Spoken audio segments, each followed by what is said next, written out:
Classroom चल रहा है, वर्तमान में चालू है। दीवार जो है यहाँ पर फट गई हुई है, खिड़की इसमें समाप्त है, किसी प्रकार से पैक कर दिया गया है। और ये बरसात में कैसे बारिश में सर नहीं बंद हो जाता है क्लास बहुत ज्यादा। ये ऊपर की जो स्थिति है, अभी धूप आ रही है, इसमें सांप भी रहता है, इसमें से सांप भी आ जाता है। देखिए कबाड़ा ये किस प्रकार से चल रहा है ये क्लासरूम, इसमें कैसे चलेगा, इसमें खाना बनता है इस प्रकार से। इसमें तो ऊपर से भी रोशनी आ जाती है, बरसात में पानी गिरेगा, कुछ नहीं है इसमें। एसीएस साहब, आदरणीय एसीएस सिद्धार्थ साहब, 16 शिक्षक हैं, 2 कमरे हैं और 551 विद्यार्थी हैं। कमरों की हालत आप देख लीजिए।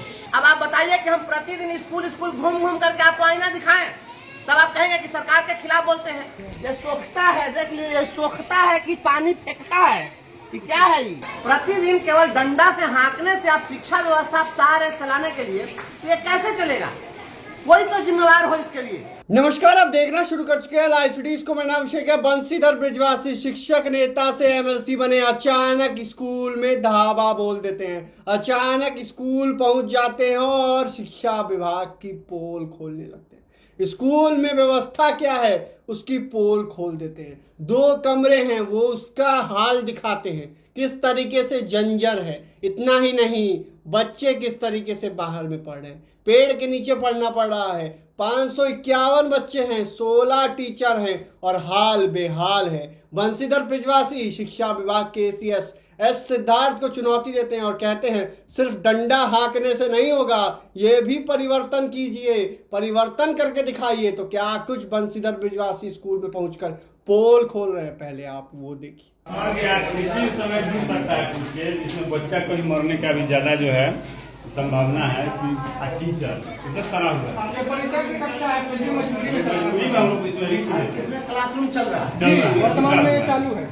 दीवार जो है यहाँ पर फट गई हुई है, खिड़की इसमें समाप्त है, किसी प्रकार से पैक कर दिया गया है। और ये बरसात में कैसे बारिश में सर नहीं बंद हो जाता है क्लास बहुत ज्यादा। ये ऊपर की जो स्थिति है, अभी धूप आ रही है इसमें और पूरा डैमेज है बुरी तरह से। ये इसमें तो कुछ है, इधर देखिए रैक की जो स्थिति है, सर गया है। ये किसी काम के लायक नहीं है, तो कभी इधर से उधर स्लाइड कर सकता है। सांप भी रहता है, इसमें से सांप भी आ जाता है। यह बुरी तरह से एकदम जर्जर हालत है। और ये मुझको लगता है कि ये स्पेशल वाला जो ये बना था, ये कब का बना हुआ? मुझे लगता है 50 साल से पुराना है। 50 साल पुराना है, 50 साल 70 का ही 70 का बना हुआ है। और ये क्या है? इसमें रसोई घर है सर, रसोई घर मजबूरी में चलता है। रसोई घर क्या, रसोई देखिए कबाड़ा ये किस प्रकार से चल रहा है ये क्लासरूम, इसमें कैसे चलेगा, इसमें खाना बनता है इस प्रकार से।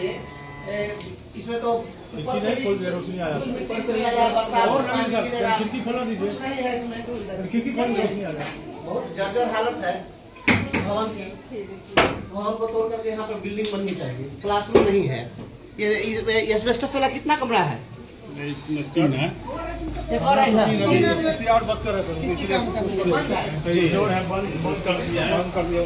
ये तो देखने लायक ही नहीं है, ये तो पूरा स्थिति सर खराब है। क्योंकि यह कमरा परित्यक्त है, कोई काम नहीं है, तो इसको जर्जर होने के कारण इसको सील कर दिया गया है। एक तरीके से इसको पूरा पैक कर दिया गया है। और ऊपर में इस प्रकार से देख सकते हैं टूटा हुआ एस्बेस्टस जैसे तैसे। और इधर ये बरामदे का एस्बेस्टस जरा ये देखिए इसी जब। अच्छा, इसमें ये स्मार्ट क्लास है, स्मार्ट क्लास व्यवस्था है। ये स्मार्ट क्लास बनाया गया है, तो ये स्मार्ट क्लास है। इसको किसी प्रकार से कुछ ठीक ठाक बना करके लोगों ने रखा है।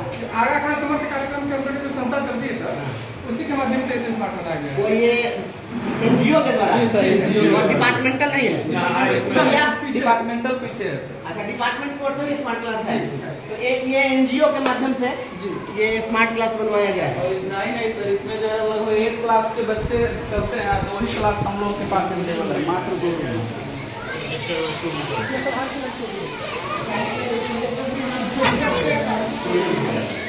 ये यहाँ पर चोरी कर ली गई है, क्योंकि नहीं है और अस्त व्यस्त हालत है। यहाँ कमरे हैं यहाँ 8 क्लास तक चलती है और 8वीं कक्षा तक की पढ़ाई होती है। कुल कितने बच्चे यहाँ पे हैं? लगभग 551 बच्चे पढ़ते हैं यहाँ पर।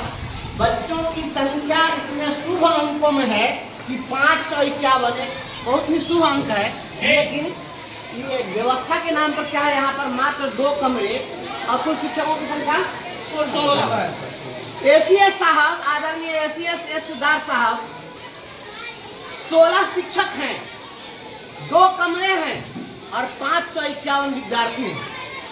कमरों की हालत आप देख लीजिए। और मात्र 2 कमरों में ये किस प्रकार से 8वीं तक के बच्चों को पढ़ाएंगे और किस प्रकार से क्वालिटी एजुकेशन देंगे, इसका फॉर्मूला अगर आपके पास है तो वो फॉर्मूला यहाँ के गुरुजनों को आप बता दीजिए। प्रतिदिन केवल डंडा से हाँकने से आप शिक्षा व्यवस्था चाह रहे चलाने के लिए, तो ये कैसे चलेगा? कोई तो जिम्मेवार हो इसके लिए। दिशा की बैठक जब हुई मुजफ्फरपुर में, माननीय यहाँ के जो स्थानीय सांसद हैं और माननीय मंत्री हैं भारत सरकार के, उनकी अध्यक्षता में जिलाधिकारी और तमाम शिक्षा विभाग के अधिकारियों के प्रशासनिक अधिकारियों के साथ बैठक हुई। उस बैठक में हमने ये मामला उठाया और हमने कहा कि आप अगर शिक्षा पर बल देना चाहते हैं और शिक्षा में सुधार चाहते हैं तो आप क्लासरूम दीजिए। जहाँ जहाँ भवनहीन विद्यालय हैं, जहाँ पर कमरों की उपलब्धता नहीं है, आप कमरा उपलब्ध कराइए। और दिशा की बैठक में जिला शिक्षा पदाधिकारी को आदेशित किया गया कि आप चिन्हित करके बताइए कि कहाँ कितने कमरों की आवश्यकता है। आपके शिक्षा विभाग के अधिकारियों ने एक भी विद्यालय को चिन्हित किया है, न कोई अनुशंसा की है। अब आप बताइए कि हम प्रतिदिन स्कूल घूम घूम करके आपको आईना दिखाएं, तब आप कहेंगे कि सरकार के खिलाफ बोलते हैं। तो बताइए इन बच्चों का क्या होगा, इन नौनिहालों का क्या होगा? बच्चों की संख्या देखिए यहाँ पर कितने बच्चे हैं कि ये बच्चे पढ़े तो कहाँ पढ़े? ये गरीबों के बच्चे हैं तो कहाँ जाएंगे? कौन सुनने वाला है इनका? तमाम जिला प्रशासन के पदाधिकारी आपके बेपरवाह बने हुए हैं। शिक्षा विभाग के अधिकारियों को कमीशन खोरी, शिक्षकों का भयादोहन करने के अलावा दूसरा कोई काम नहीं है।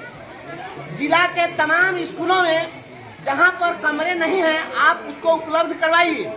बिहार राज्य शैक्षिक आधारभूत संरचना से आप उसका निर्माण कराइए, और नहीं तो जितने भी विद्यालय हैं, एक एक विद्यालय में जा कर आपके सुशासन की पोल खोलते रहेंगे। और देखिए यहाँ पर इतने बच्चे हैं, 551 बच्चे, 16 शिक्षक, पढ़ाएंगे कहाँ? बुला लीजिए विकास भवन वाले सचिवालय में, आपका जहाँ कार्यालय कक्ष है। और ये एस्बेस्टस का कमरा जिस प्रकार से जीर्ण शीर्ण है, क्या वो पढ़ाई के लायक है? और बच्चे यहाँ पर बेहोश होंगे। ये बताइए, पीपल का वृक्ष है, ये निरंजना नदी का तट होता तो हमें कल्पना कर सकते थे कि इनको भी भगवान बुद्ध की तरह ज्ञान प्राप्त हो जाएगा। ये पीपल वृक्ष के नीचे इनको आप जो दिए ज्ञान प्राप्ति के लिए इनलाइटमेंट हो जाएगा इनका। ये शिक्षा विभाग लगातार बिहार के भविष्य के साथ, बच्चों के साथ खिलवाड़ कर रहा है। इस पर तुरंत संज्ञान लिया जाए, और अगर संज्ञान नहीं लिया गया तो आने वाले समय में हम मुजफ्फरपुर के एक एक स्कूल में घूम करके, और हम आपको आईना दिखाएंगे, पूरे राज्य में घूमेंगे और सभी जगह जा करके आपको दिखाएंगे कि शिक्षा की क्या बदहाली है। समरसिबल जरा सा देख लीजिए, नमूना देखिए, नमूना आदरणीय के पाठक जिला नमूना है। समरसिबल देखिए आप। अब बताइए, अब इसके लिए तो कोई आएंगे पदाधिकारी तो कहेंगे कि शिक्षक दोषी है। शिक्षक का काम है ये, बताइए क्या करेंगे शिक्षक? ये आपका नल जल है, ये नल जल का प्रोजेक्ट है, देख लीजिए।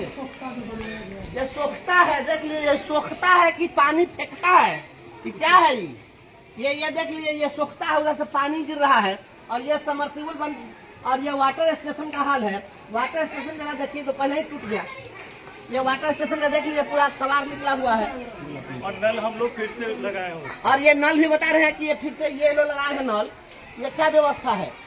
ये पूरी लूट योजना, और आपके तमाम अधिकारी चैन की बंसी बजा रहे हैं। आपको नहीं करनी है, कार्रवाई मत करिए। सवाल है कार्रवाई करने के लिए, कार्रवाई करने के लिए आपको बार बार हम दिखा रहे हैं। तो शिक्षक नेता से एमएलसी बने बंशीधर ब्रिजवासी पोल खोलने लगे हैं और तमाम व्यवस्थाओं की पोल खोली है और खूब भड़क गए हैं। तमाम चीजों को लेकर उन्होंने पोल खोल दी है। स्कूल में क्या हाल है उसको भी दिखाया है। एस सिद्धार्थ को खुली चुनौती भी दी है। तो बने रहिए लाइव स्टडीज के साथ। हमारे यूट्यूब चैनल को सब्सक्राइब करिए, लाइक करिए।